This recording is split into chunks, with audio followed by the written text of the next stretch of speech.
And welcome back to the channel, and today I'm going to walk you through how to join a Discord channel or server using the invite code. Do you have a Discord invite link but you're not sure what to do? I've got you. Here's exactly how to join any server in a few minutes. First of all, you need to get the link. So when a friend sends you a link, just click it. It will open directly in Discord, either on your phone or your desktop. Now, you can also join by tapping here.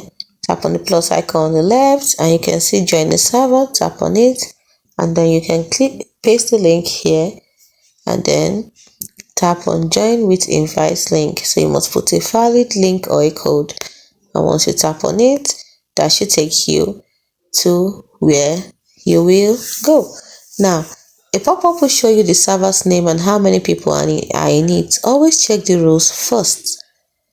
Then, if it looks good, hit the accept link. That is, if they send you the link, hit accept invite button. The new server appears on the left sidebar. Click into it to see the channels and you are in. The server will now appear on your sidebar. Welcome to your new community. See, it's super simple.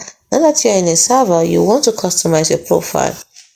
So if you want to learn how to change your profile picture and status, check out our next video on how to do this. Hope you found this video helpful.